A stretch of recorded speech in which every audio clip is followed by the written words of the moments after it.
I don't believe there's any evidence that humans are biologically designed to be monogamous. I've looked, it's my field. There is no evidence that we're biologically designed to be monogamous.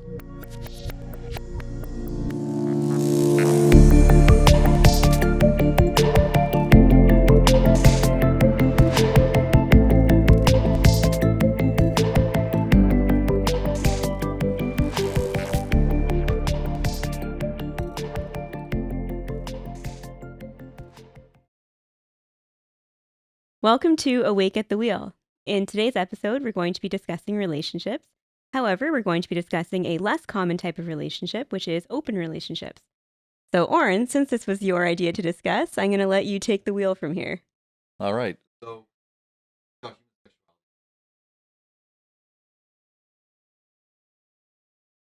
And work.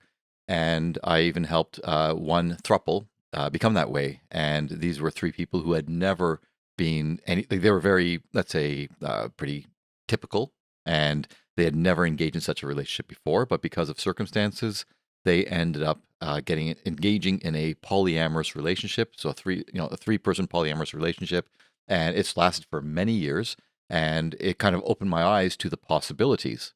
Having said that, not with this couple or this throuple necessarily, but with other people, and having taught this for many years and having engaged myself in the world of polyamory from afar, I know that it is fraught with so many problems. And today I'd like to explore with you the kinds of issues that permeate these types of relationships. Yeah, and that was my initial thought when you proposed the topic, because we've spoken before about infidelity within couples, and I have a hard time practically speaking, because, of course, as far as what I learned in school and so on, I get the concept, but I wonder, practically speaking, how does it work, specifically without encountering excessive jealousy and, who spends time with who? And there's so many questions that I have about the dynamic and how that would work.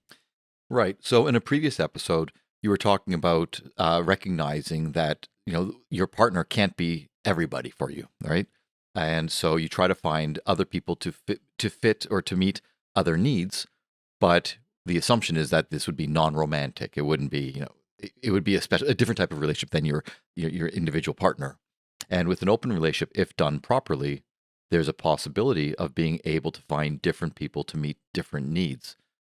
But this is it's not science, and it can be very messy, and we are humans after all. And you mentioned the jealousy, and in this previous episode that we were talking about infidelity. And we didn't get to this point, but I don't believe there's any evidence that humans are biologically designed to be monogamous. I've looked, it's my field. There is no evidence that we're biologically designed to be monogamous. However, because jealousy is so powerful in most people, now it's a spectrum. Some people have lots of jealousy to being pathological. Others have no jealousy, but it seems to be a strong part of the human condition. And if that's the case, it would make sense that we're not meant to be polyamorous.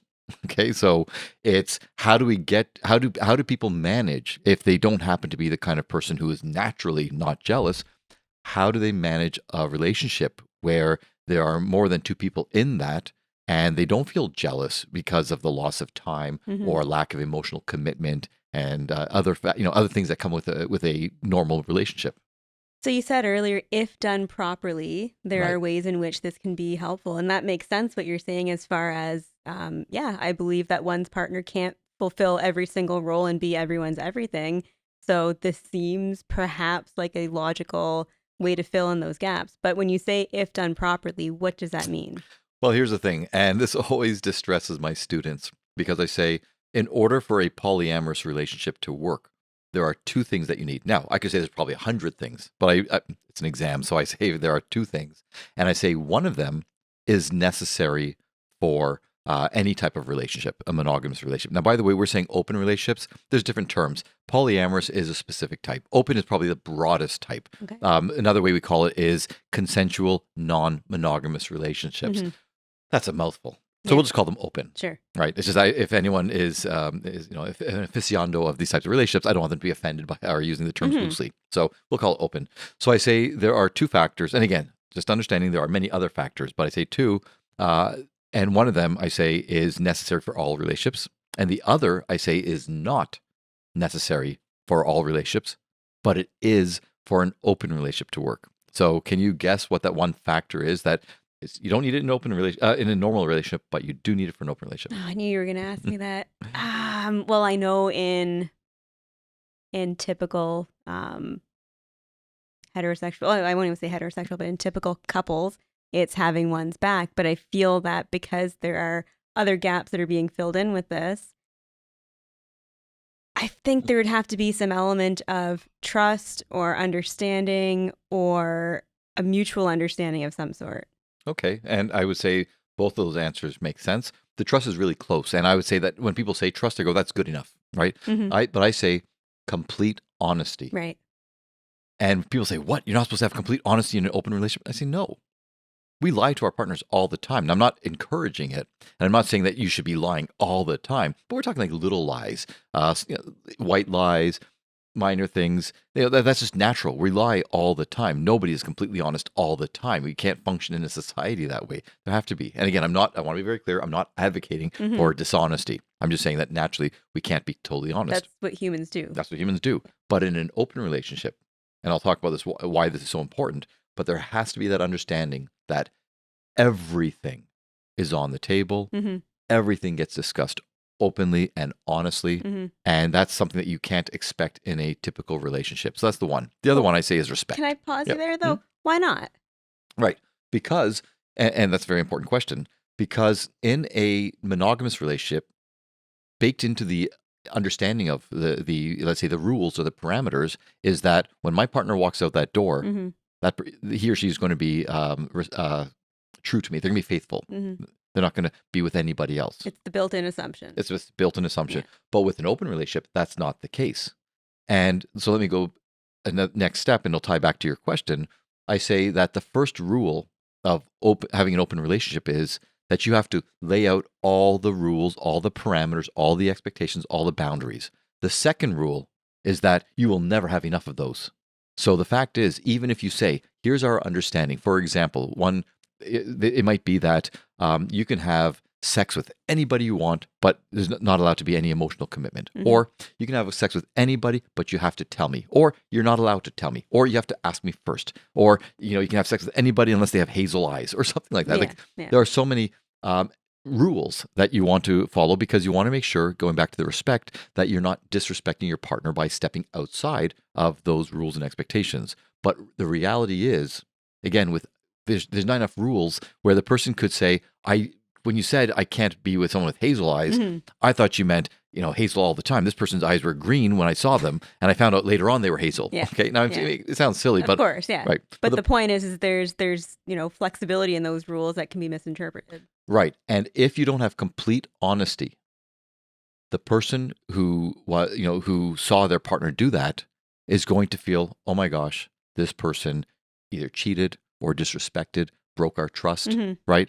So if you know that everything's on the table, everything's open and honest, when these rules get broken inadvertently, they realize it was due to a mistake. It wasn't intentional. Because once you intentionally go outside the relationship, how can the person trust that every time you walk out of there, that you're not going to disrespect, betray, hurt them in some way? So that's within the context of cheating, but what about openness and honesty and clear communication within the other aspects of a relationship? So how would this work? Do people live in the same house? Do they share responsibilities of the household? Like, how typically does that look? Right. And again, every situation is different. And that's what each person has to identify what they're expecting. And once again, you're talking about, it was a perfect point, that it's not just about infidelity, but everything. It's about all of these. And how much time, if there's two other people in this relationship, like, there's two of us and two others or five others, whatever, what are the expectations of how much time you spend or how much money you spend or anything like that. Right. So if that ever, if the person ever trips up and doesn't act in accord with the way the person expects, then you have to make sure that it's done with, it wasn't done with bad intention. Because once there's that bad intent, once there's that break of trust, it's hard for many people to suppress that either jealousy, resentment, And we've talked before about resentment being the cancer of relationships, Mm-hmm. right? And in a relationship like this, in a situation where it would be so easy for the person to go, well, you know what? It's not working out with you. I'm going to leave, right? Right. I've got this other person or 5 other people, or I have options, right? I've built up this network over the time that we've been together. And if you feel that at any time, because of the way that we set this up, my partner has so many options that I've allowed them to do. Mm-hmm. If you feel that way, you're going to feel insecure. And as you said, the cornerstone of a good relationship is that sense of security. Right. So even in open relationships, that's paramount. You Mm-hmm. have to make sure that you feel secure in that relationship, even if that person's time is devoted to 2, 5, 20 other people, Mm-hmm. whether emotionally, physically, sexually, financially. Right. So we talked about filling in some gaps as far as what a typical couple may not be able to establish or accomplish. But what are some other goals or reasons that people enter into open relationships typically? Well, in the old days, okay, and I saw this happen so often. And in the old days, before the internet, before you could identify yourself online saying, here's what I'm looking for. I am polyamorous or I'm into A, B, C, or D. Before that, in most cases that I saw, whether they wanted to admit it or not, and I say admit it or not because at first they presented their situation one way. And when I probed, when I asked, when I was able to get them to open up, then the truth came out. So what was the truth? In most situations, and it's a cliche, and many people watching right now are going to be able to predict what I'm Yeah. about to say. You're in a relationship, you've been together forever, like, Mm-hmm. I don't know, 6 months? Okay, now I'm being facetious because for some people, 6 months, oh my Yeah. goodness. But whatever the case Yeah. may be, you've habituated to each other, right? You've formed a deep bond. You've gotten to another stage of the relationship. You're committed, maybe your life partners, but it can get stale. Mm-hmm. So one of the people, and statistically speaking, usually the man, doesn't want to cheat, doesn't want to leave what he has. So he says, let's open up the Mm-hmm. relationship. And that was the genesis of virtually every single open relationship that I encountered Mm-hmm. in my clinical practice, in my research for the book I was writing, in my teachings. And it was so sad. So here's the thing. And again, I'm just using man and woman. Yeah. And by the way, because you mentioned about heterosexual relationships, Mhm. the fact is, gay people have been doing this for much longer. Mm. So it's the norm. And Mhm. so gay people tend to be better equipped to be able to deal with open relationships Right. because when that's the culture in which you've been sort of raised, so to speak, Yeah, it's normal. it's normal, and it doesn't mean that gay people are equipped with certain capabilities that other people aren't, but you adapt if that's something Yeah. that you want, and that's Right. not to say that I know many gay people who want to Sure. just be in a Yeah. monogamous Yeah. But relationship. it's more common amongst It's more homosexual common, couples. exactly, Right? and because And it's more common, it's it's easier to talk about it with other people. It's easier to see people who've modeled healthy Mhm. versions of this. Whereas when it's something still to this day, even though open relationships are becoming more common, still there's the taboo, still there's the judgment. So it's kind of like shrouded in Right. secrecy. I'm going to talk more about the communities because those communities are Yeah. well. We'll talk about that, okay? But so sorry, I got a little bit lost on the question of I'm trying to think how we got. It's the Where it started. why. Sorry. So Yeah. the why, right? So here's what I was going to say. In some cases, the partner, again, I'm going to use male, female. Okay, Yeah. the female partner went along with it, was open minded, decided to try, thought, hey, why Right. not? But in most cases, she didn't want to go along, but she would rather share than lose her Then partner. lose the Okay, partner. Yeah. and some women from the beginning were able to admit that. Others couldn't admit it at the beginning, but I could see it. I saw it in their eyes, Yeah. and I saw them lying to themselves. Oh no, this is fine. This is great. And then you could see that the despair. Mm-hmm. And when you lie to yourself, a part of your mind knows that. And they're trying to convince themselves that they're happy, Certainly. that it's Yeah. it's progressive and so on. Right. But they were dying inside. Yeah. Right. Yeah. So that was so sad that I saw it. And I got to tell you though, Yeah. I say this to my students. I've just indulged me for a second here because I'm only one person, and for me to have seen this happen so many times, there's something to this and I'm not trying to make fun of anybody, but I have to say I have seen multiple, a plurality of cases in which again the man opens up the relationship because he doesn't want to cheat, blah blah blah, and the woman goes along with it begrudgingly. Yeah. And in most cases, or sorry, in some cases, the guy had somebody in mind, specific, and it didn't work out. Either they tried it and it was not what they Right. thought, or they got rejected, okay, or something happened that Yeah. it didn't work out, Yeah. or they didn't have anyone specific in mind, but it wasn't working out. And the woman who didn't want to lose her partner but wanted to would rather share, she ends up going, oh my gosh, I am rocking it. She's loving it. Yeah. Okay. And the Yeah. guy's like, excuse me. And he wants to put the Yeah. brakes on it. Yeah. And the woman's like, no, like, This this is is the great. greatest thing. Yeah. Yeah. Yeah. So that's a karma, pardon language, it's a karma bitch slap. Yeah. So Yeah. that has happened so many times. But I want to go back then to my original question. Sure. And I think your answer to it, and correct me if I'm wrong, is it's about sex. It doesn't sound like it's actually filling in other gaps. It seems like it usually boils down to sex. That was originally Okay. that I was seeing. Yeah. Okay. And I would say there was probably, I'm trying to think of some of the people I spoke with. Mhm. There were a few cases where the person, it didn't, so they were in the relationship, the sex life was fine, Yeah. but the other partner didn't stimulate them mentally, okay, or Okay. emotionally. Okay. So they started, talking to other people at work, whatever, especially with smartphones, Mhm. right? They were getting closer and more intimate to somebody, Right. and then they were like getting worried that the next step then could be sex, but it Mhm. didn't start that way, and sex was not lacking in the relationship. So they Right. met other needs, emotional needs, Mhm. intellectual needs. So it sounds like sometimes or many times it is the alternative to cheating. Yeah, in many Yeah. cases, that's Yeah. pretty much it. So I Um, have a hard time with that because, and I'm going to be a little bit facetious here. So it doesn't sound like it's necessarily about filling in the gaps of the relationship. No one's going and seeking an open relationship because they want someone to do their dishes or vacuum, right? Because these are often things that we see couples fighting about in couples therapy. So I think for the most part, it does boil down to a couple of things. One of them is meeting unmet emotional needs, and perhaps it leads into meeting sexual needs. or starting off with meeting the sexual needs Right. first, right? Yeah. Now but we're talking about people who kind of fell into this. Hmm. Then there are other people, and I don't want to neglect them, Hmm. who from the start say They that choose this. they choose this, they Yeah. say it's their nature, and they are being more pragmatic, and they do think that, yeah, having more people, it can help with taking care of the home or the family, children, and so on, finances. Hmm. And so they take a different approach. Okay. Okay. Now, the thing is, as we said earlier, about jealousy. Okay. And this is why in the previous podcast that we were doing about cheating, I said that humans aren't designed to be monogamous, but I don't think we're designed to be in an open relationship because of jealousy. So I think humans are designed, believe it or not, to cheat. I'm not advocating it, okay? Okay. And there are certain primates as well, other primates where You're saying instinctually that's how we're instinctually, designed. right? Yeah. And whenever I talk about instinctually, let's be clear. Just because our DNA from hundreds of thousands of years ago may have led us to certain proclivities, Right. we have these giant prefrontal Hmm. cortexes that allow us to Yeah. to use judgment, to use Well, our and to understand conscience. culturally, sociologically, these things are not acceptable, even though biologically we may want it. Right, but having said that, if you look at all the cultures on the planet, including all Hmm. the tribes and so on, Yeah. the majority are non-monogamous.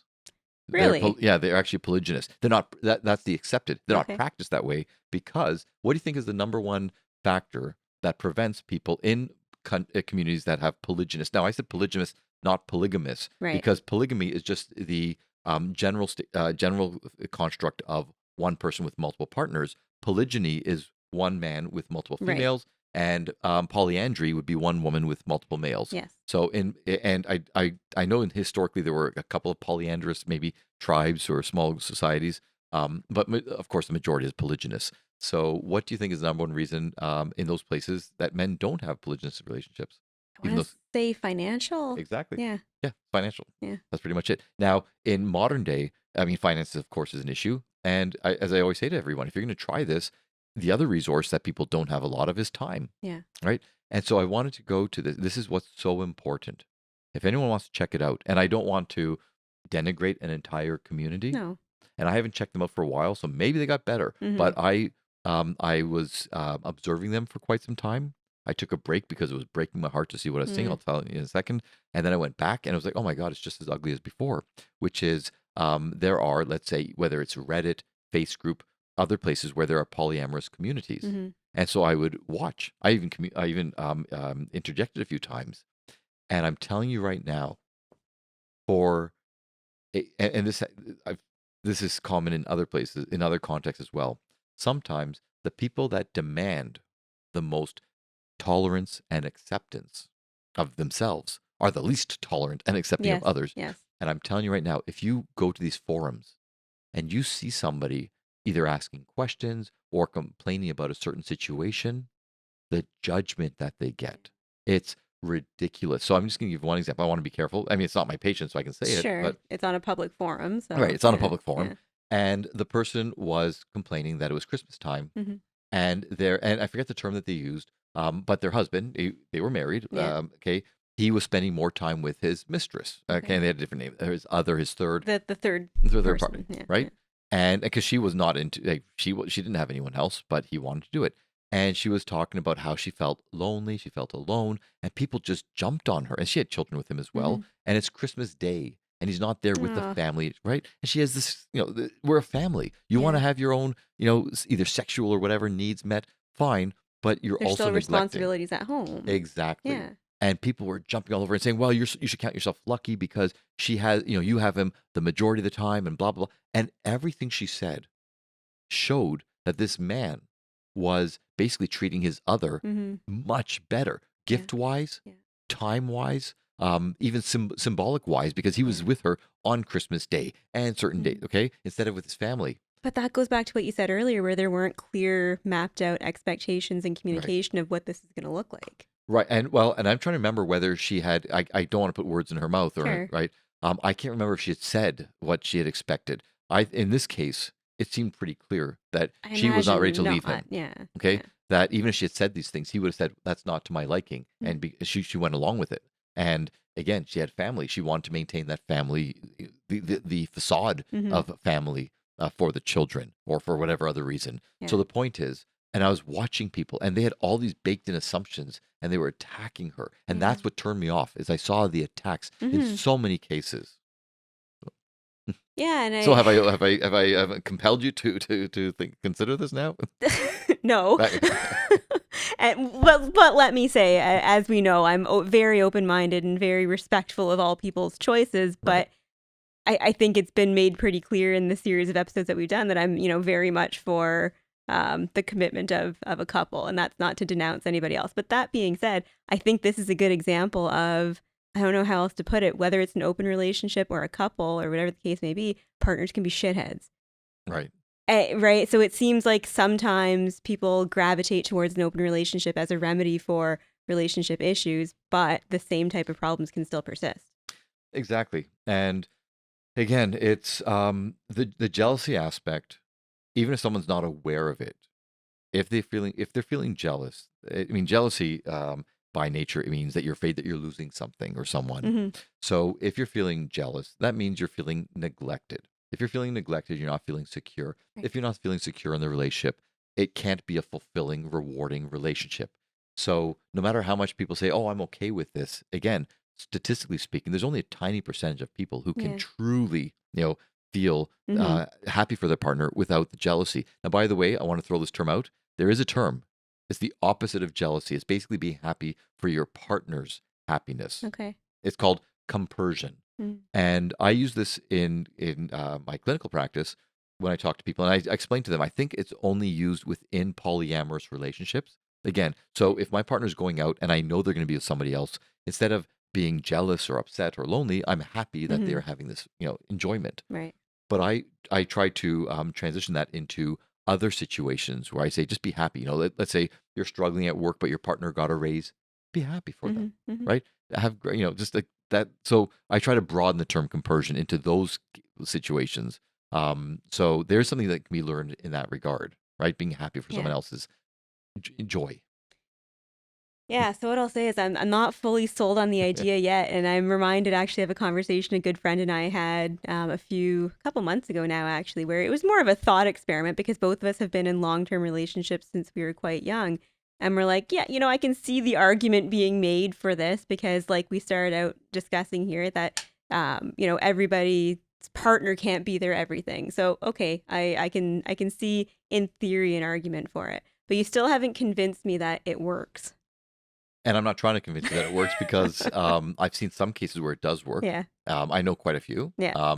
And great for them, like really. And I don't know if they were just, again, naturally low on the jealousy scale, Right. or they were able to work their way into it. If they're rationalizing, if they're lying to themselves, it'll never work, Yeah. right? It'll work for a while, but the truth comes out inside Hmm. their, in their mind and their body. Hmm. So But I have seen it work in some cases.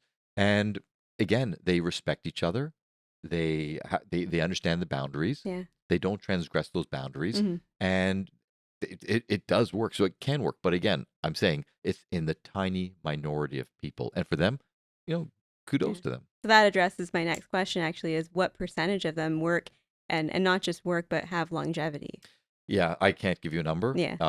Yeah, it's hard. And any research that is done on this, and there is some research, you're looking at self-report bias. Yeah. Does somebody want to Sure. admit, right? Because Right. you lie to yourself. I've committed to this. I can't admit Hmm. afterwards. Oh my gosh, it's not working out, Right. right? Right. Now there's a few things about that. Now, one of them I just lost it, but I'll say the other, which is trying to, let's say, initiate the discussion.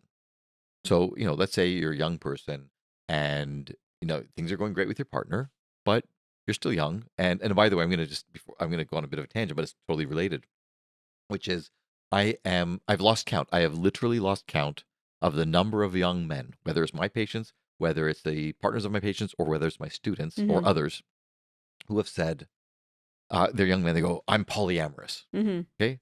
And what does that mean? Well, they're with a partner and they're still horny for other people. Right. That doesn't make you polyamorous. No. Okay. That No. makes you a man and a woman. Sure. Okay. That Right. makes you a It person. makes you a Yeah. person because Yeah. biologically that's what we are. Right. We're not monogamous. Yeah. Right. That requires a lot of high level prefrontal cortex Yeah. functioning.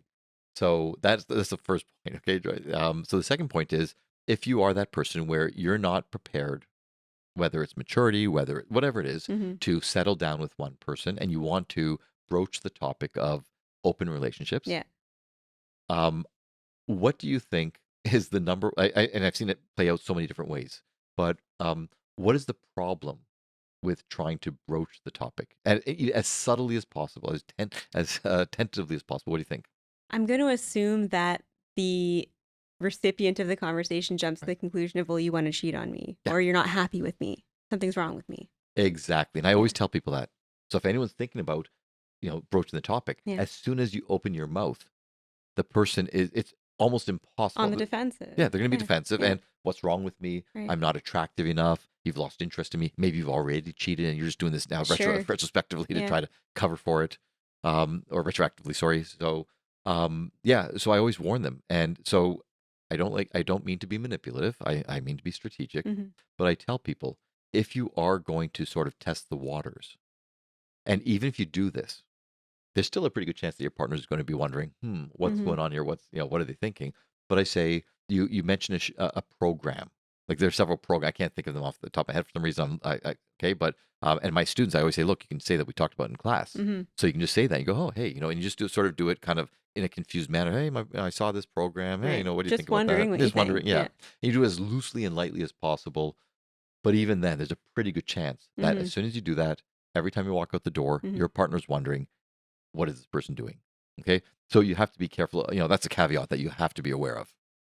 And there was one more point that I've lost. I hope it'll come back as we're talking. Yeah. So I don't even know where to go with this next, because I think that similar to monogamous relationships, um, a lot of what this boils down to is, do people operate under the notion of one foot out the door? Like, I have options. I deserve options. I deserve to be happy and do what I want. Right.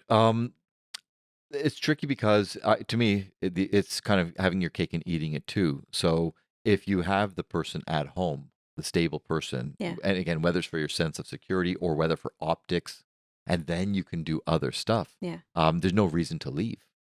Right? So in most of these cases, they aren't necessarily going to leave. Now, unless they realize I'm not actually polyamorous, Right. which is mostly the case. And by the way, I remember what I was going to say. I'll say in a second, okay? But yeah, if they realize that, then yes, what you just said is exactly right. The Hmm. person who let them do that, now they've tasted, these other drinks, and they might go, this Right. one's more to my liking. Yeah. And there's a huge risk, and that happens. It Hmm. happens, let's say more often than people would like to admit, because Hmm. once again, this person is not really polyamorous. Yeah. Yeah. And I know when you proposed this topic, I said that I'm, admittedly a little bit judgy, and that's certainly not my goal here. Like I said, I'm a very open-minded individual, but I wonder too then if part of this comes from the knowledge and understanding that relationships are hard. and maybe people don't necessarily feel equipped or compelled to do the hard work. Is this just an easier way to deal with the hard work of a relationship? Um, Excellent question. And the answer is yes and no. Mm, It's in theory an easier way yeah, because, again, have my cake, eat it right, too. right. In reality, it's much harder in most cases to manage this in a way that works. And it often doesn't work. And I'm going to say, so I'm going to throw it to you, Melanie. Um, and because this is what I was thinking about earlier. Hmm.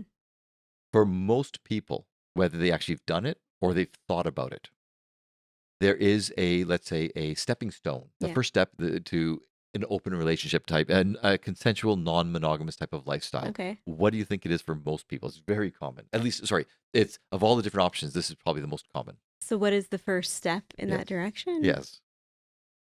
Um, I'll say in fantasy or in action. no idea. Threesomes. Oh shit. Okay. Yeah. Okay. Okay. Yes. So That makes sense. Yeah. yeah. Yeah. Again, it's such a common heterosexual fantasy. Right. No, homosexual fantasy as well, but heterosexual. Sure. So yeah. But so they think, it's a couple, they think it's great, and especially young people, or even for a couple that's been around for a while. So I'm just going to say to anybody who's thinking about it, and in my human sexuality class, I talk about all these different ways that people can keep a long-term monogamous relationship alive, fun, and so on. And I always talk about the threesome as an option, but Right. that's on the exam. That's the wrong answer, or it's the correct answer. When I say, Yeah. out of all the options, which one does your instructor, advise against? Mm-hmm. And I say, if you can manage it, great. But what do you think is the number one reason threesomes don't work out like people expect? Jealousy. Exactly. Yeah. Yes. Yeah. I can't believe you did it. I saw Yeah. how you were looking at them. You don't Yeah. do that when I do that, and Ex- so on. Yeah. Yeah. Exactly. So, but once again, fantasy versus reality. Yeah. And that's why, we've talked about this quite a few times in different podcasts about the need to know yourself, know your needs, know your values, know what you really want. Yeah. Don't lie to yourself. Be honest with yourself.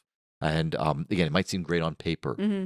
but mentalize, Yeah. take an experiment, step back, be mindful, and try to see, is this really going to work out like the way I want? Or are you just succumbing to fantasy? Because if you Right. succumb to fantasy, most likely not going to play out the way you expect.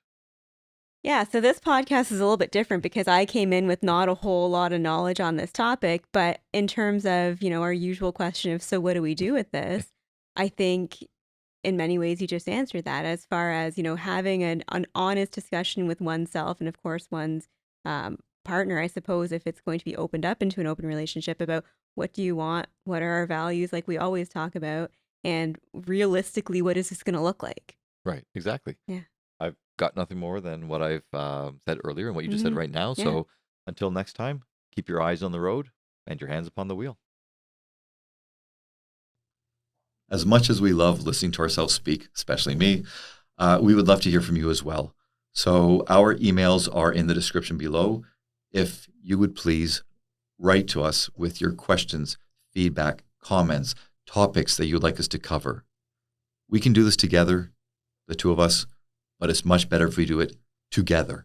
So we look forward to hearing from you, and we are going to have a segment called Rounds Table, where we're going to discuss the feedback and the questions and so on from our audience, and we will take it to the next level. We're going to help you be able to deal with some of these issues that you might be bringing us, or it's going to be a topic for us to explore together. And we really look forward to building a community of like-minded people who want to do right by others, not just for themselves.